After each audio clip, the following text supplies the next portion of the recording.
Visokogorje mi letos očitno nekako ni namenjeno, ali nimam časa, ali je slabo vreme, ali pa me matra koleno. Sem pa vsaj danes na poti iz Prekmurja nazaj v Ljubljano naredil ovinek čez Koroško, da grem prvič na Uršljo goro. Sem tule pri Ivarčkem jezeru, kjer je izhodišče za dobrih 1000 višincev vzpona po železarski poti.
Približno na 2/3 tale železarska pot sreča slovensko transverzalo, pešpot številka 1, ki gre na Uršljo goro od Poštarskega doma pod Plešivcem, kakršno je drugo ime za ta vrh tu na Koroškem.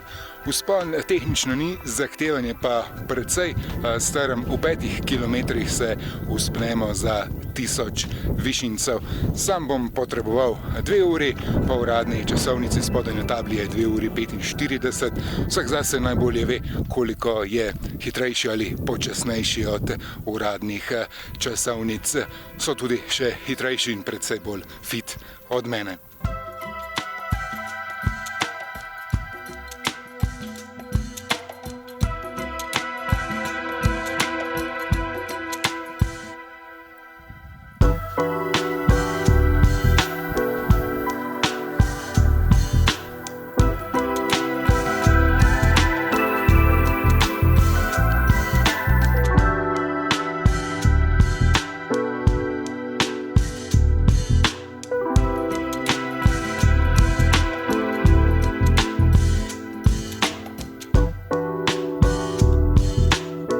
Uršlja gora, 1699 metrov med Koroško in Šaleško dolino, osamljen vrh v vzhodnih Karavankah, poimenovan po cerkvi Svete Uršule. Poleg nje je tu na vrhu tudi oddajnik, pa planinski dom, pa spomenik padlim borcem iz Prve svetovne vojne. Kaj pa ti razgledi? Predvsem proti zahodu, proti Peci, za njo je Ojstrc, pa Olševi, s Košutovo zadjo. Raduha je tudi tu blizu, tudi na tej sem nedavno bil, poiščite in pogledajte tisti video za Raduho, pa Dlekskoškova planota z Ojstrico, pa Skuta, Grintovec in ostali vrhovi Kamniško-Savinjskih Alp. Nekoliko bolj proti jugu so Golte.